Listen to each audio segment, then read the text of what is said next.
Alaskans, wherever you are, welcome to the Must Read Alaska Show. Coming to you from somewhere in Alaska. This is the place where we talk about, you guessed it, Alaska. Where we keep the mainstream media on their toes and where we are standing up for what's right in a world run by leftists. You can find out more by heading over to mustreadalaska.com and also checking out the Must Read Alaska YouTube channel for some really great content. But first, let's get this party started. Welcome, everybody, to the Must Read Alaska Show. I'm your host, John Quick, coming to you live from somewhere in Alaska. I hope everybody's having a phenomenal day, and I bet folks are wishing for more sun. Man, it just doesn't seem to stop snowing. Yesterday, it was snowing here on the Kenai Peninsula. I think Anchorage has had, last time I saw 130 inches of snow, so hopefully sun is right around the river bend. I want to thank everybody that listens, watches, and reads Must Read Alaska. If you want to help keep the lights on, just go to mustreadalaska.com.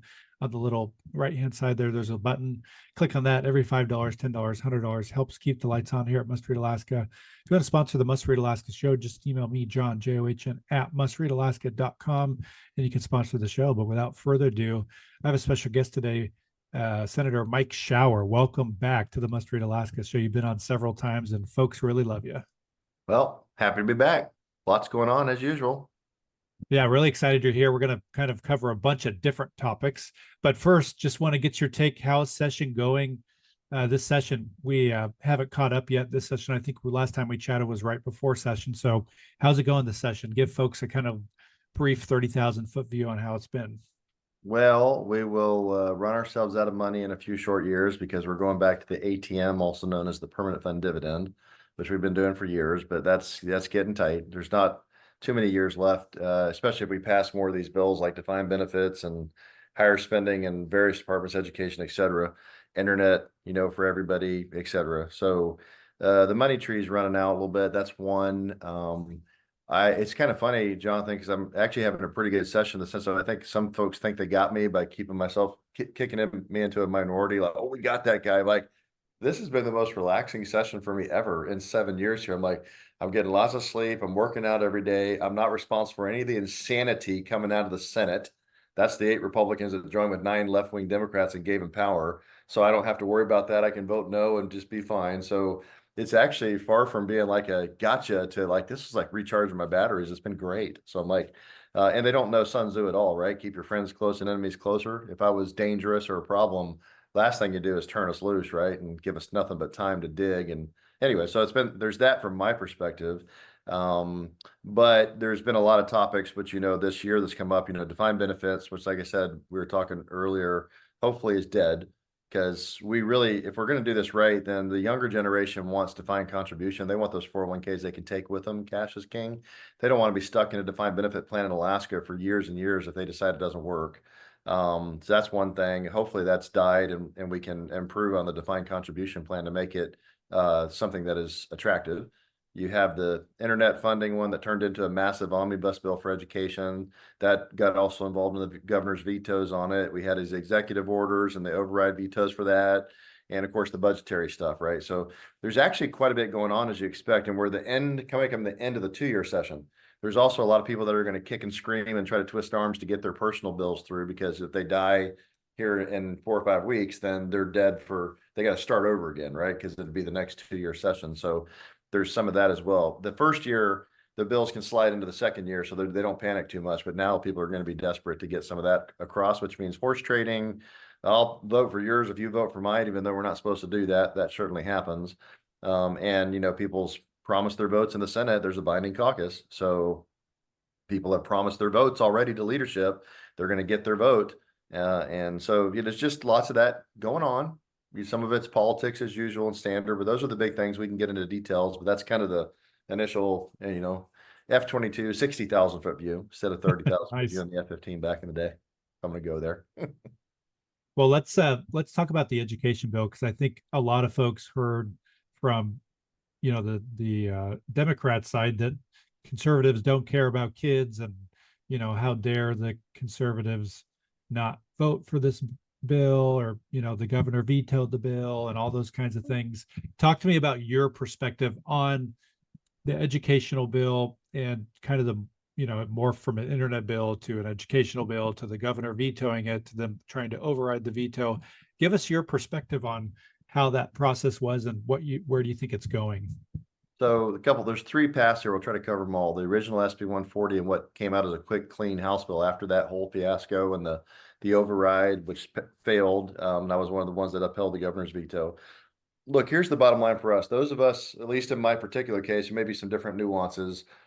The education omnibus bill, as it came to be from just being a pure internet bill for remote Alaska, got Christmas tree with a whole bunch of stuff. $175 million for a $680 BSA increase.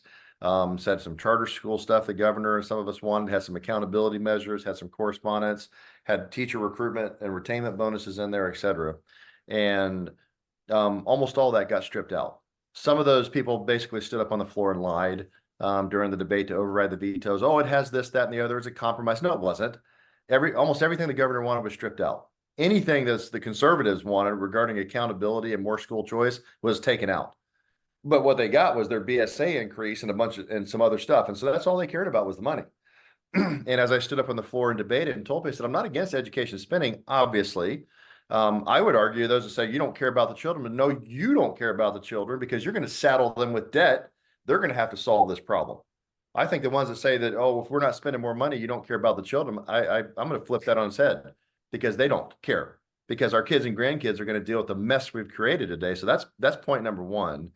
But as I pointed on the floor and turned around and looked at teachers, and I've been telling teachers, I hope they hear this loud and clear, is when we are going to spend more money, I want to know where it's going. That is good common sense governance. That has nothing to do with not wanting to help the teachers and the kids who are precisely who I want to help and make sure what more money we spend goes to them. I asked the question on the floor, Jonathan. I looked around when I said, is there anybody in here that can tell me where this money's going to go and guarantee it goes to teacher? And everybody was looking down, looking away. They refused to look me in the eye. Why? Because they know that $175 million is going to go dump right into the same school system that over the 1/3 increase to education spending in the last 20 years, almost none of it has gone to the teachers in the form of pay increases, et cetera, et cetera.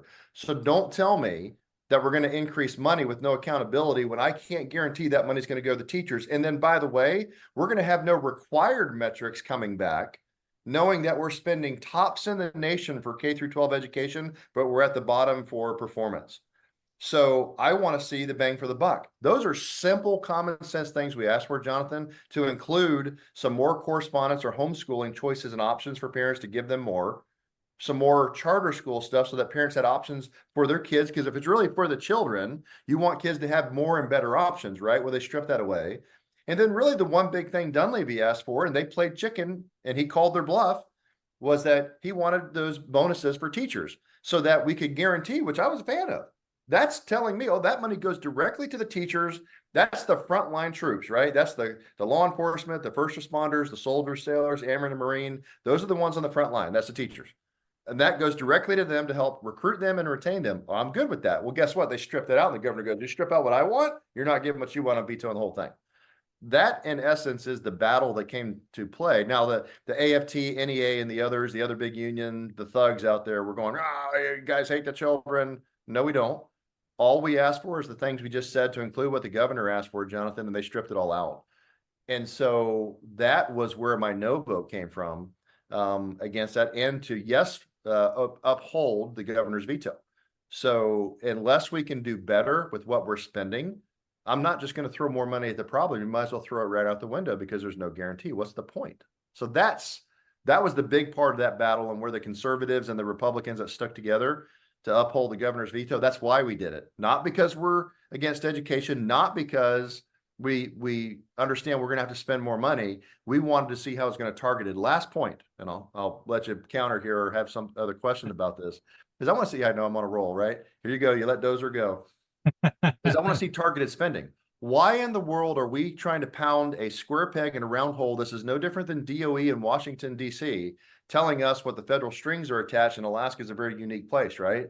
So how come we're forcing a 680 BSA down everybody's throats?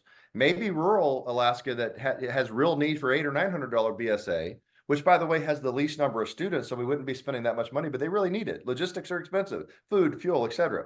Teachers trying to get them to stay out there, giving them bonuses. But maybe the Matsu said, hey, we're good. We've done good with our money. We don't need it right now. Anchorage said they could live on $100 for the next year or two.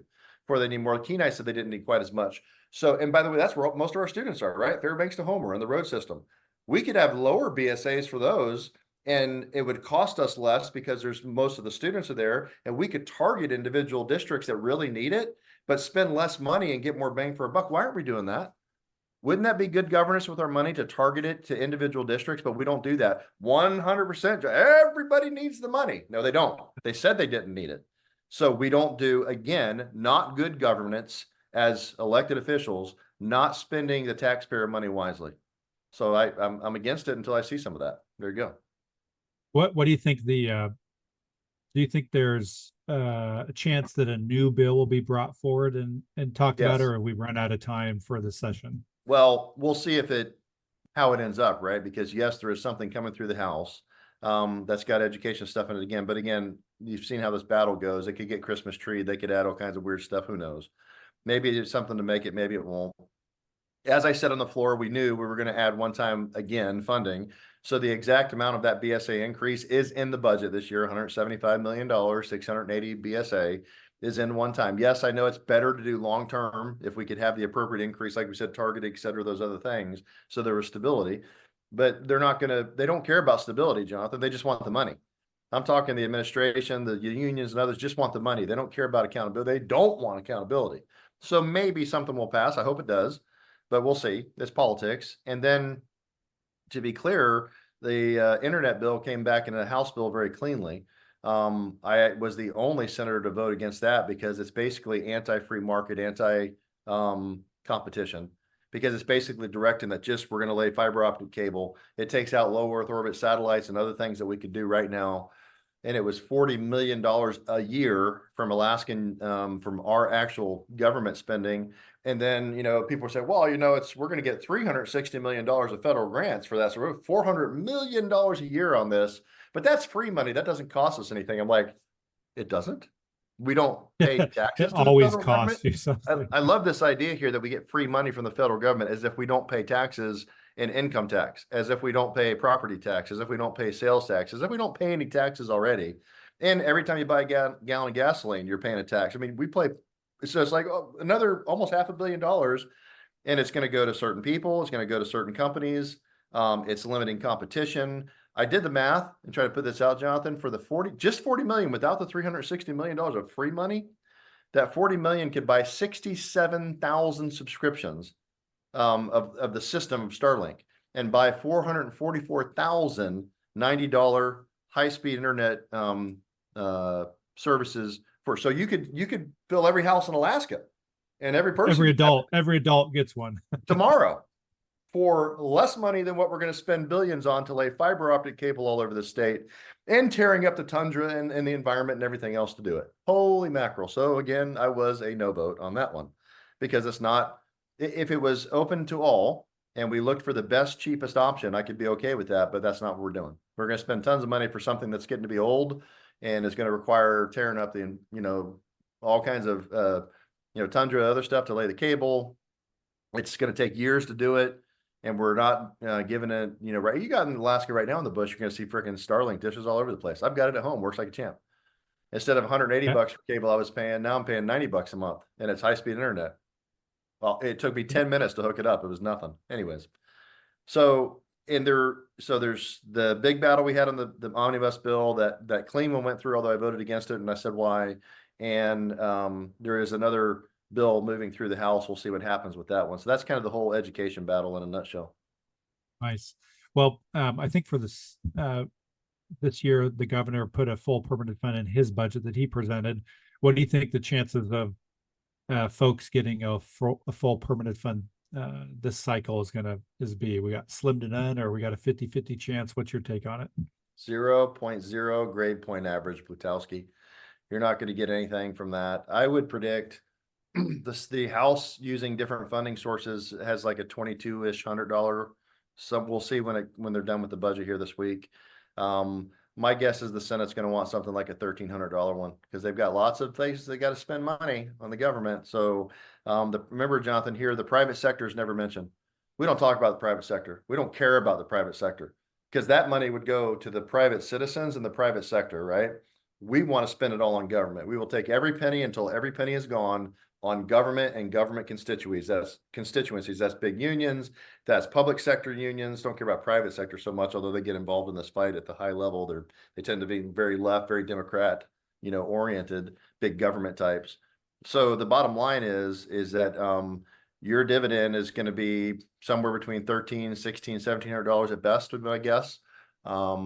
And the reality is, and this goes back to laying the foundation, Jonathan, for the last 7, 8, 10 years plus, this government has grown in size that we have to keep taking from what I call now the ATM. You go to the bank, put your ATM card, that ATM is actually called the PFD. We're taking money from the permanent fund dividend, the money that was set aside for that. We've been taking more and more of it every year. And here in a few years, 4, 5, 6 years down the road at best, we're going to run out of money because we're spending it on all these different programs. And that's before we pass the defined benefits, another 100 million or whatever that's going to cost us. But that's before another education increase. That's before the internet bill. That's before all these things. We got about $125 million a year of just contract increases. We're already locked in the books.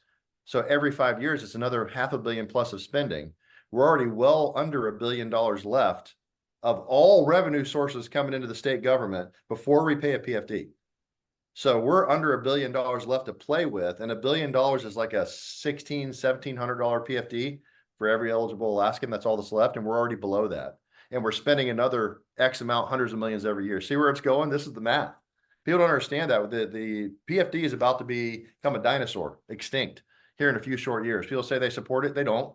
There's 3 Democrats that have always said they support it when they were in the minority. Well, they voted against the PFD every year for 2 years running now, or a couple of years running. So all the support, almost all of the support for the PFD has evaporated in this building.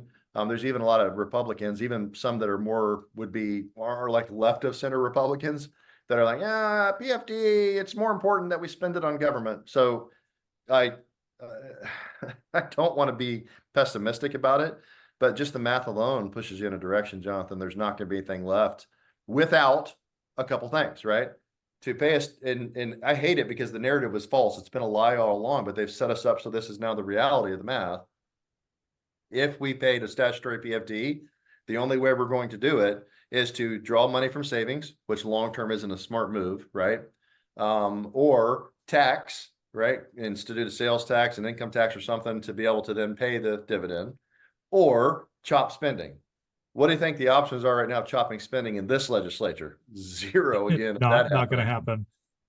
So you're left to 2 options. Then you're going to draw your savings down. They're going to be loath to do that because that's less money for government to spend, right?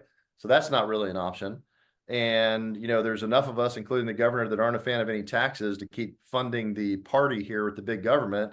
So where are we left? We're left with balancing the budget every year. Well, the only way you're going to do that is PFD gets smaller and smaller as they go back to that ATM and pull the lever until that's out.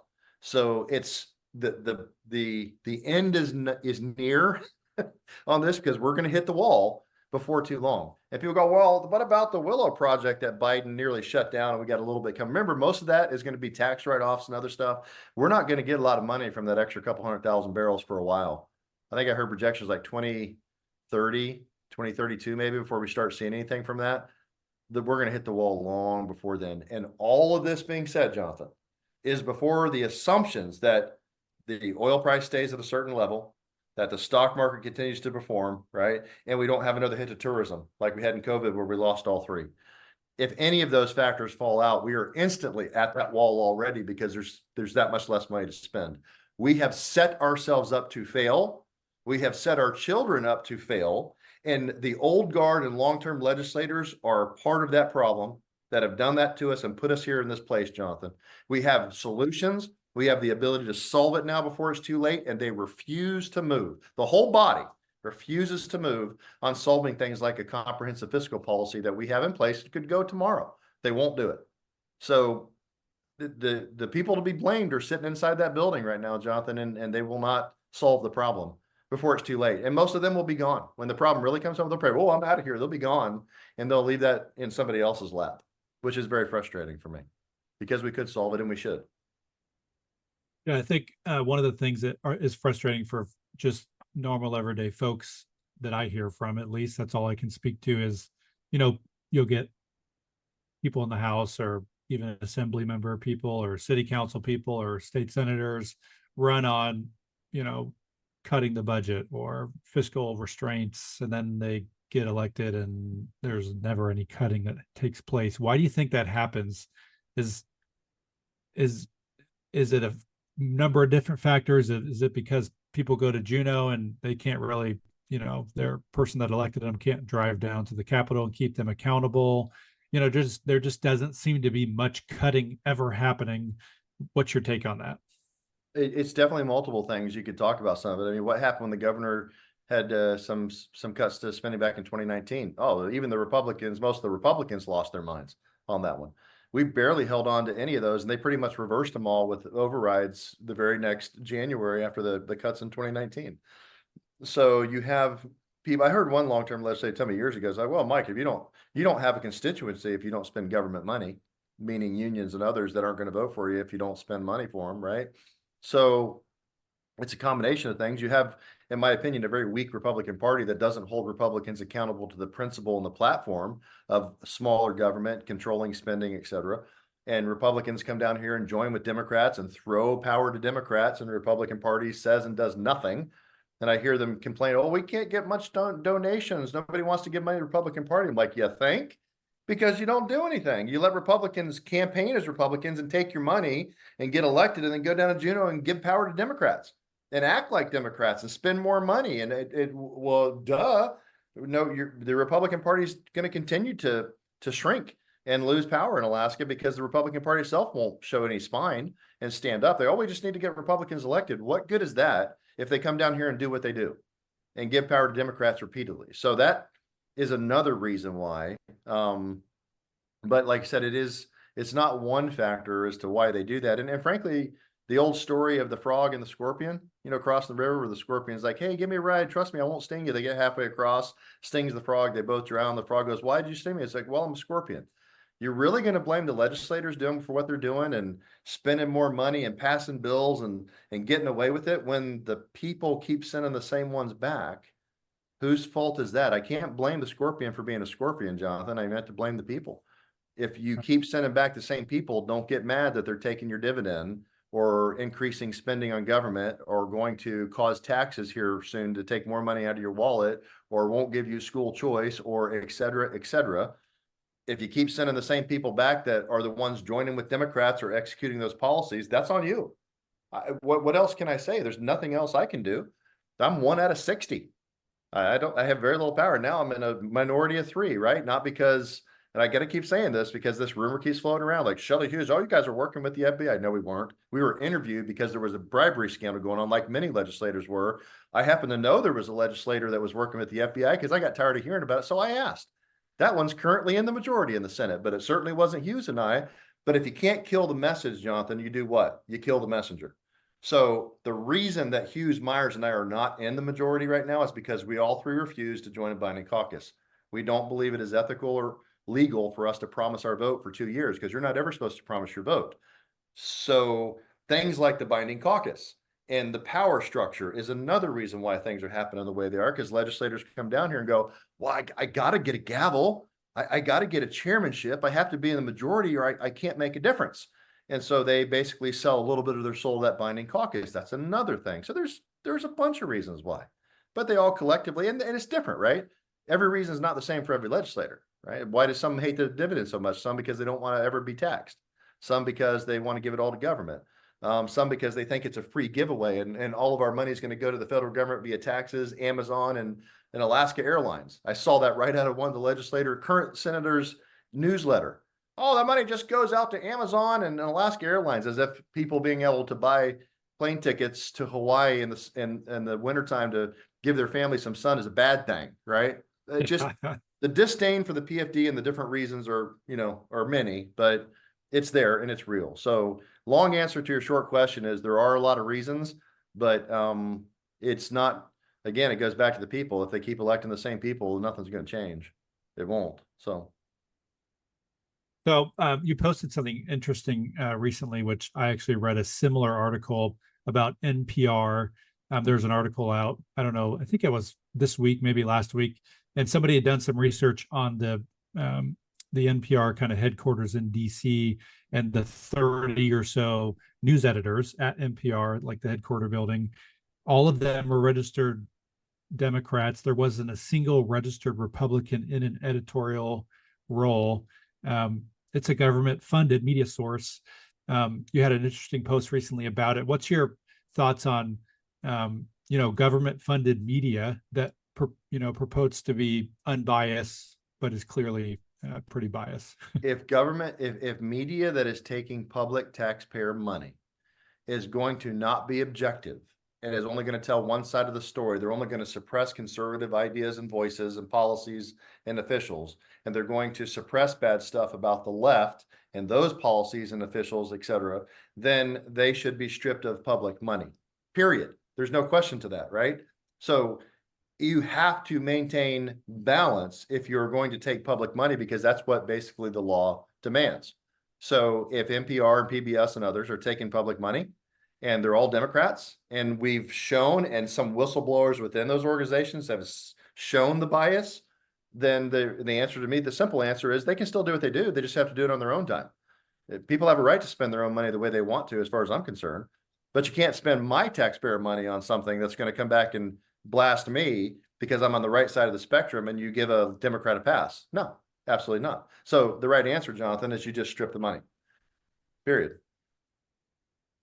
Yeah, it seems, if the government's going to be shelling out big checks to media sources, then I'll go stand in line. I want to get a big old check for Must Read Alaska.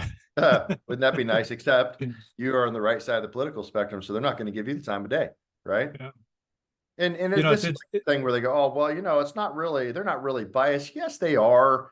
There is not one thinking adult that is intellectually honest in this country that doesn't understand 100% that the U.S. media, by and large, leans left or way left. Everybody knows it. It's fake news. There's a reason fake news has gained traction with the citizenry, because they know it's true.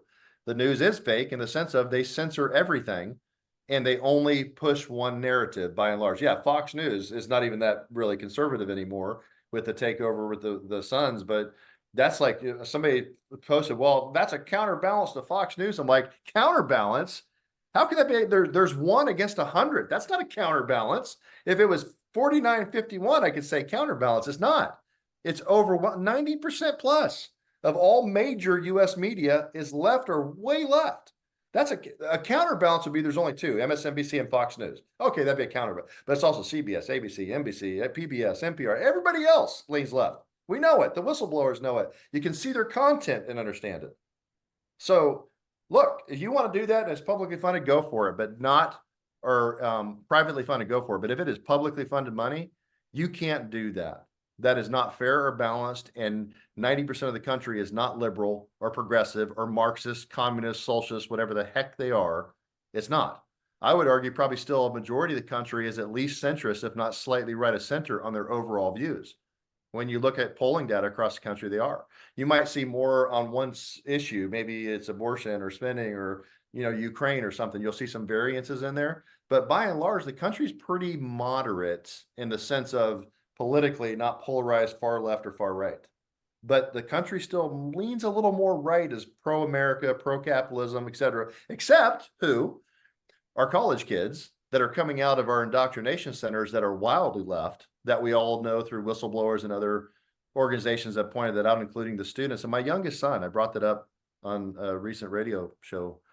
I said, my youngest was talking about all of his friends that come from the heart of the red Matsu, the red heart of Alaska, right? A lot of veterans, highest per capita in the nation, actually, in the Matsu.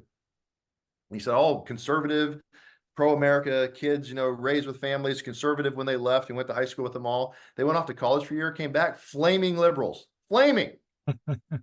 Jonathan, don't sit here and try to give me a snow job that the college and university centers, by and large in this country, are not indoctrination centers for Marxism, communism, socialism, because they are.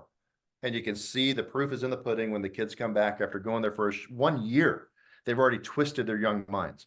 And what 18, 19, 20-year-old has the gumption or the experience to go against a 50-year-old college professor that seems to know everything, that really has done nothing in his life, never lived under communism or Marxism, never been to Venezuela or Iran or North Korea or the old Soviet Union or communist China. I've been to some of those. I got news for you. It ain't real good. And there's a whole lot of people leaving there to try to get here where they have some freedom and protection. So, but now we're convincing an entire generation of our young folks that those things are great. And it's only because we got it wrong those other dozen times. This time we'll get Marxism right and it's going to be a utopia. No, it's not. But that's for another podcast because we could spend too much time on that topic. So, anyways, sorry, I'm off on a rant. I've had 2 cups of coffee this morning, as you can tell. Hey, you're ready to go, right? I am. Yeah. So, recently there was a disaster in Baltimore where the ship hit the bridge and it collapsed.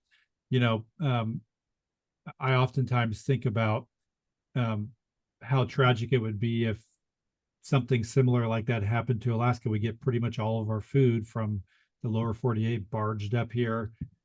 Talk to me about how ready Alaska is for an actual disaster to happen. Seems like we're not super prepared for something like that if it happens. we're not prepared at all. If we were to have a long-term earthquake, shutdown, EMP event, the food and the fuel stop flowing, most Alaskans will die through a winter cycle. And that's not being pessimistic, that's being realistic. Last big exercise I did was an Arctic Edge in 2010. It was an earthquake simulation, like a big one that hit it took out the port and the airport for 6 to 8 weeks is the estimate for a big earthquake that would be south central like that. And that was with the entire United States being intact, trying to come up and help us. Imagine if regionally they weren't available to help because they were also suffering from an EMP or something else that would happen. Even not a foreign nation, just like a massive solar event could take out, like a Carrington event, right? Would wipe out so much stuff today. So we did that exercise and there were estimates of tens of thousands of Alaskans dying because we couldn't get food or fuel. There is no airlift ability to bring it up like the Berlin airlift. It doesn't exist in the US. And by the way, where the heck would you put it? Because all the airports are down in South Central. Bridges are down. There's no ability to move it. There's no railroad because we've never built one into Canada that they could bring trains up and have them on the backside. You're not going to get it with trucks. Here's my point. The point of the exercise was showing if you're not prepared to survive for at least 6 to 8 weeks on your own, food, fuel, medicine, whatever you need to survive, then you're in big, big trouble. Because a big event like that, especially wintertime, because Murphy's Law, that's when it's going to happen, right? Is December, January, February. Then it's going to be very difficult for people to make it through. And the bigger population centers, the less prepared people are because they live day to day. The farther out you get to the smaller, more rural communities, the more people are prepared to survive longer because they're more self-sufficient. They store food. They don't come in as often. So they're used to being on a 1, 2, 3, 4 week cycle, right? And the bush is even more so because they get less supplies coming in, so they got to store. So the point of all that, it's a very good question. When you look at something like that bridge, when it collapsed, when the ship hit it, is that it should remind people that if you're not prepared for at least a few months to get through, the government cannot help you. The government does not have the resources to keep you alive. And to give an example, we went through some math and I was trying to explain to people just the mat suit, 110,000 people, and you consider, say 10,000 of them were self-sufficient. You got 100,000 people. That's 300,000 meals a day, right? A day times 30. How many meals is that over a month that the government would have to supply people with? Because within 3 to 4 days, the shelves are empty. So the point is that kind of help doesn't exist. What little the military or the government structure has is going to be required just to try to keep them alive, right? So depending on the level of disaster and how long it takes for recovery, if you're not prepared for that, the government's not going to save you. And I'll give you a very small example, Jonathan. Back in a year and a half, 2 years ago, we had the Christmas disaster with all the winds and the store collapsed up in Delta Junction, the grocery store. There were people that were out of food within a couple days. And I was thinking, and I'm talking to the guard, trying to get them out to rescue people, help them, get them moving, doing what we can do to get supplies going that way. I'm like, that's rural Alaska, where you would think people be a little more prepared. And I was shocked how many people were not prepared when the grocery store roof collapsed and they shut the store down. I would be getting dozens and dozens of calls of people needing help. I'm like, now, can you imagine that in New York City or Portland, Seattle, any other big city where there are millions of people and all of a sudden the supplies stop coming in? Just like, don't be there. Not a good place to be in that scenario. So be prepared, folks. My point, best you can be. Not everybody has a lot of resources, but I got my mom doing this in Florida, Jonathan. Said every time you go to the store, just buy an extra can or two of something. Just something small. Over the course of months or a year, you'll actually build up a nice little stock of stuff that will last you for a while. And then what else does that do? That takes pressure off the system. Every person or family that is a little more prepared is less the system's going to be stressed from emergency services and the military and the guard and everybody else trying to make it work, right? Again, long answer to your short question, because these good questions of yours have very detailed answers that there's a lot behind it. Well, I appreciate your insights. Geez, it's already 40 minutes has gone by in a flash here. Do you have any last minute thoughts here, Senator, before we head off? I really appreciate your time. No, like I said, happy to do it as often as you want to. It gets busy this time of year. I would just say that the last thing that's probably hot right now is the budget, and trying to get as much capital as we can, because we're way behind in deferred maintenance and building new things, roads, et cetera, especially in the Matsu, we're growing.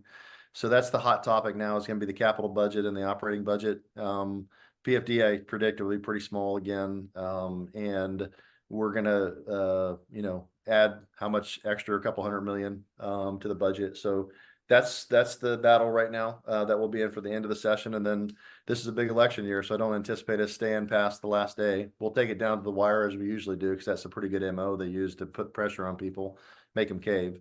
They know that works. But I don't anticipate any special sessions or any other wacky stuff, because again, it's campaign year. Everybody's going to want to get out of here and get what's most important and near and dear to a politician's heart, regardless of what they say, is getting reelected and keeping the seat, because that's really what many of them absolutely care about, is staying in that seat of power. So I think we'll get out of here on time being 4 months, not the 90 days, right? The 120 days. And we'll pass a budget that we really can't afford, that prioritizes government over private sector, that takes away more of the dividend. And that's the path we're on. So that's what I predict. Not great news, but we'll muddle through, and assuming oil prices stay high and the stock market performs, and we see how the election goes in November, that will give us a really good path, honestly, Jonathan, for not just state government, but for federal government, right? Depending on who gets reelected in November. And the reason I say Trump versus Biden is Trump, I hope, will immediately undo all of Biden's executive orders and let us start drilling and mining and doing the things we need in Alaska to survive, that Biden has essentially shut us down to almost zero. And that will be a boom for us, right? To help us start booming and building, which we need to do. And, that will mean we'll probably spend more money as a state government. But anyways, that's not the best result, but we do need to be moving. So there's hope on the horizon. We'll see how November goes. I think that's going to be the big telltale for Alaska over the next 4 years, and see how we're doing. Awesome. Well, Senator, I really appreciate you joining us. We wish you nothing but success here for Must Read Alaska. We'll get you back on soon.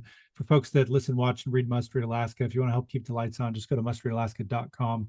On the right-hand side, there's a little donate button. Every $5, $10, $100 helps keep the lights on here at Must Read Alaska. Want to sponsor the show, just email me, John, John, at mustreadalaska.com. We'd love to have you sponsor the show.